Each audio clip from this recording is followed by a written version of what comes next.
Welcome to the ASPR podcast Inside Conflict with Moritz Ehrmann. So in the first episode of our ASPR podcast series Inside Conflict, we're going to discuss the conflict in Sudan. And we will try to go as deep as possible into the topic. So over the past decades, since Sudan's independence, there have only been brief periods of relative stability. Sustained resistance of different insurgency groups, as well as the eventual independence of the South, were a result of this. After the fall of Sudan's longtime dictator Omar al-Bashir, the so-called Juba Process was started with most of the insurgency groups in the country. And yet, this process still presents many challenges. While the revolution that ousted al-Bashir apparently only led the country into a different kind of instability, with severe socio-economic and political pressures seeming to once again threaten Sudan's stability. And of course, the recent turbulent developments in Khartoum are a good example of this. And I'm here with our two experts, Mrs. Manar Asraq from the Sudanese diaspora in Vienna, and a known insider in Sudanese politics. Welcome and thank you for being here. Thank you for having me. And of course, I'm also here with our own in-house expert, our head of research, Jan Pospisil, who is also an expert on peace processes. Thanks for being here. Hi, good to be here. So as our second question, let us discuss the question of peace processes, including the Juba Peace Process. Since Sudan's independence in 1956, the country has seen numerous civil wars, which were interrupted only briefly by relatively peaceful periods. After increasing pressure by Islamist group, then President Jaafar Nimeiry introduced Sharia law in the whole country in September 1983, triggering a decade-long civil war in Sudan's south that ended with the split of South Sudan in 2011. Another region of consistent conflict has been Darfur, where a number of armed organizations have challenged central power in Khartoum for decades before a violent civil war broke out in 2003. Several peace initiatives have been initiated to establish a peaceful solution to Sudan's conflict, the last of which, the so-called Juba Process, after the end of Bashir's reign, brought together over a dozen armed groups from the whole country. Let us start looking back at what kind of peace processes did take place during the regime of al-Bashir. What was the strategy in that regard? What was the peace strategy of the Bashir regime? And perhaps also asking ourselves, why did none of this produce a sustainable result? This might be our first question. Manar, do you want to start? Al-Bashir has in his regime 47 peace agreements. None of it. That's quite a number. Yes, that is quite a number, and with a very bad experience of implementation. Bashir had the strategy of Bashir for peace is no peace. Al-Bashir used to fraction the group of resistance to replace them by creation of alternatives, by bribe with power or money and many stuff like that. The outcome of the comprehensive peace of the south of Sudan ended with the separation.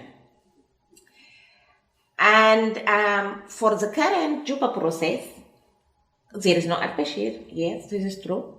But people have very bad experience of the implementation on the ground, This is one of the problems for right now, for example. But as I said, al-Bashir had no will for peace at all, and he never had. This is why we are here now. Yeah, this is of course a recipe for failure. Jan, what would you add? I think indeed the main strategy of Bashir was always a divide and rule tactic. And this divide and rule tactic was, for example, in the South, since basically the late 80s, the funding of splits within the SPLM. He called this, it was kind of weird, they called this the Peace from Within campaign, to strike separate deals with SPLM splits and signing agreements with them, but funding them at the same time. His major kind of success, and here is where the problem of the international community's approaches come in, is that he was able to split between the South Sudan negotiations and the Darfur negotiations and other parts of the country very successfully during the 2000s. So the then comprehensive peace agreement was just with the South, while at the same time a very bloody civil war that some call genocide was going on at the same time, while he was striking a deal with the SPLM, which is kind of paradox if you think about that. And it was pretty clearly the goal of the Bashir regime to and this was a bit like an incentive why the deal with the South was struck, to at the same time deal with the four really separately. A second issue was, and here also the problems of international peace-building approaches come in, or rather peace mediation approaches, that basically all efforts of these peace agreements during the Bashir era relied on rather crude power sharing formula. Partly not well negotiated, because the two main approaches for Darfur, Abuja in 2006 and the Doha Peace Agreement in 2011, basically failed from the outset, so were never implemented because they were just bound to fail. The problem with the Juba Peace Process now, and this is what we are facing, it's relying on the very same principles of a power sharing, bringing groups in, giving them positions in the government, but without basically a broader vision of what this actually would entail and should entail.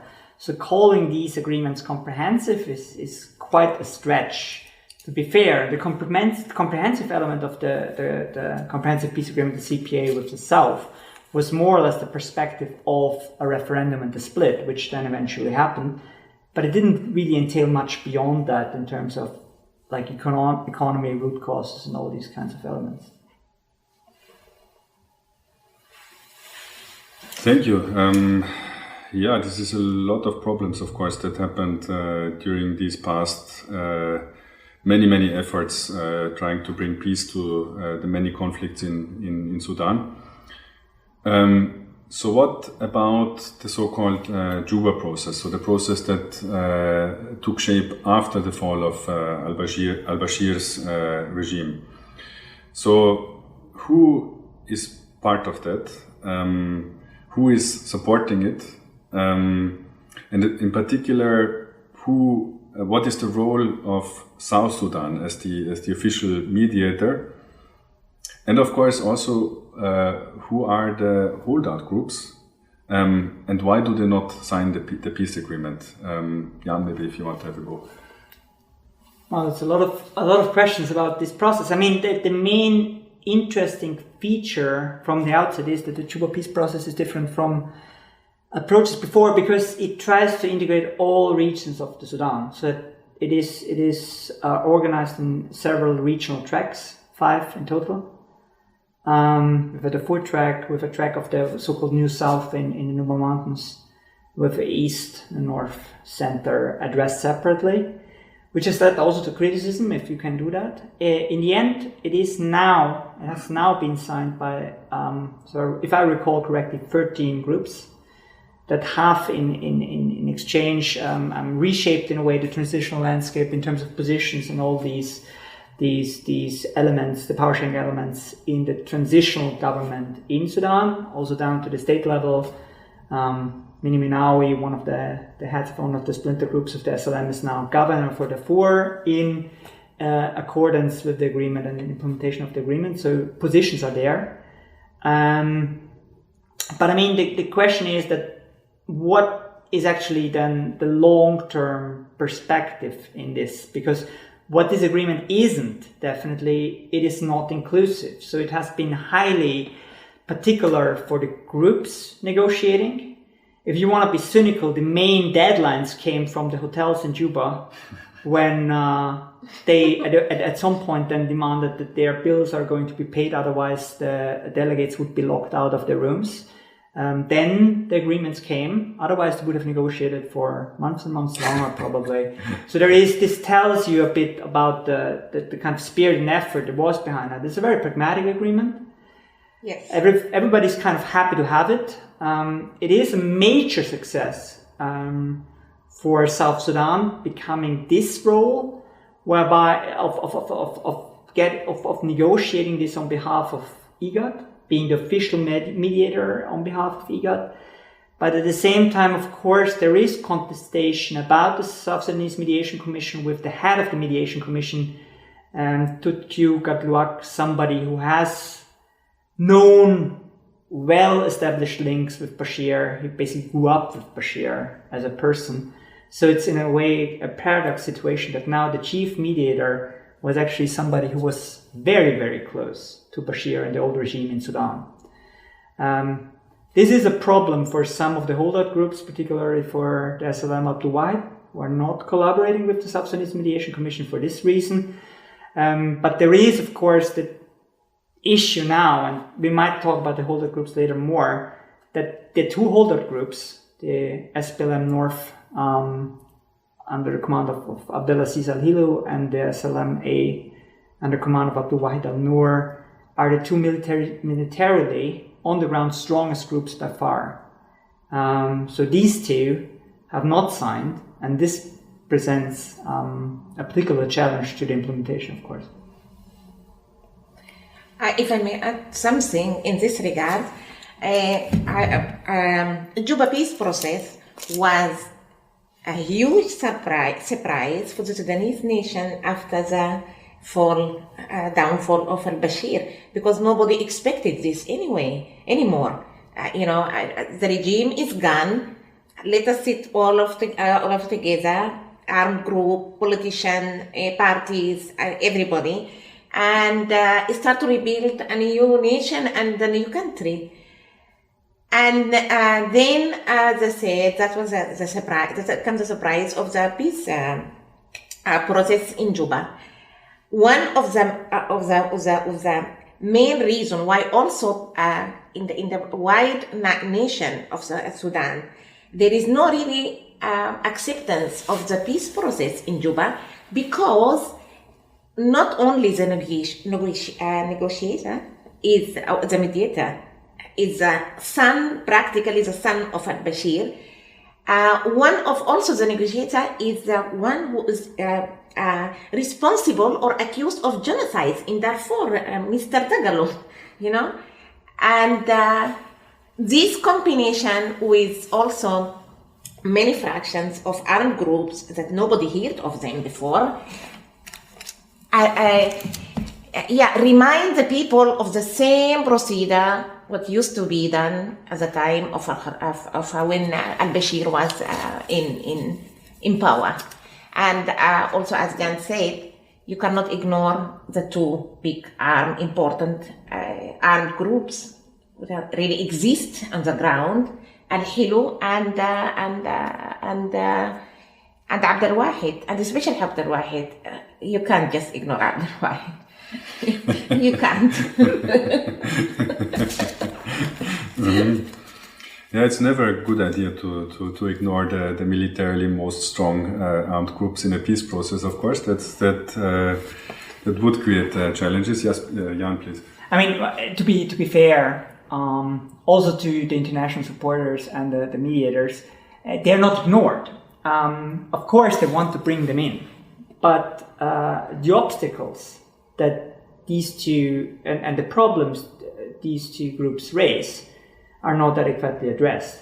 And I think this is an issue that everybody has kind of to face. It is not a viable strategy for the international community and also now for the UN transitional mission, UNITAMS, to just like almost demand these two groups to join. There need to be certain conditions set, and there is also a question why everything, or why the Juba Peace Process needs to be the only game in town, or if there are perhaps more inclusive approaches to how peace process could work. So this is, I think, the major issue. They're of course not ignored, but just like demanding that they should now join is perhaps not the most viable strategy. Yeah, this sounds all very logical. So you already sort of put the finger on some of the challenges that this ongoing peace process in Juba is facing, and there's quite a few of them, of course. So in extension, how would you look at possible scenarios where these challenges are addressed? So, or how could things be made better to address them? What's your opinion, Manal? My opinion in regards to the peace process in Juba, especially in regards to the east region of Sudan, the peace process became like a ticking time bomb for a civil war in the east region of Sudan that could be reality within very, very, very short time. You know, the paradox of the story is that there was none whatsoever a civil war or like armed conflict in the east region of Sudan. It was just for a period of time in the 90s, you know, for maybe a couple of years, 1-2 years, and not in the same extent of like the conflict in Darfur, you know. Now the east region is on the brink of a civil war and ethnic cleansing, you know, because of Juba Peace Process, you know, because of lack of transparency, because of the favoritism, to favorite some parts, because of the also because of the representation of the East region itself, you know, and also the involvement of neighbor countries and international and also international and regional also actors, you know, and we have a very tough time. We have a really pretty tough time now in the east of Sudan. Lack of security and hate speech and all this kind of stuff and ethnic prejudice, and this is very, very, very, very dangerous. And we experience this in Darfur, and unfortunately, the response of the government is confusing sometimes, is not adequate to the problem, and it's for me, this is one of the major challenges and issues in Juba Peace Process. Yeah. So really doesn't sound very easy. So Jan, what would you think? What could be done better? What should be done better in addressing all these challenges within, or as you suggested, maybe without, outside of the Juba Peace Process? I mean, I think it's particularly two things, and it's not necessarily outside of the Juba Peace Process, but I guess the first element, and this is what Manar mentioned already, I think there needs to be the feeling that whatever peace process is there leads to more everyday security on the ground, and at the moment we see the exact opposite, with the Juba Peace Process leading to more everyday insecurity on the ground. If this is not going to be addressed adequately, this thing will fall apart. I have no whatever doubt. This is how to do it is of course very challenging. It concerns several regions. The protests in the east were very substantial. We have huge issues in Khartoum. The situation especially also in Darfur is not stable at all. So these things need to be addressed, and I think there is a role also for international support to help here. The second element is that what we currently experience is a mistake that has been done often before in peace processes, and that's the idea of, especially the international community, to control a process instead of letting a process flow. Everybody's kind of concerned that the process is going to fall apart, what we're going to do, like keeping everything kind of together and trying to exert control where there can't be any control. Paradoxically, what I would see here is the need for more risk-taking, which sounds perhaps totally absurd in the current situation, but actually there might be more out there than just this particular agreement and just safeguarding this particular agreement. And at the moment, we see with several influential actors that everything outside of this agreement is seen as a threat. But perhaps there's chances there as well to have like a process that should be more inclusive in more concrete terms. The international debate on peace processes since years emphasizes inclusivity as the main kind of component of a successful process. Sorry to say, but the Juba Peace Process is the exact opposite of that. It's a very exclusive, very elitist kind of agreement. So, of course, there has to be more than that. Subscribe to our podcast or visit the website insideconflict.com. For more information about the work of the ASPR, visit aspr.ac.at. Until next time.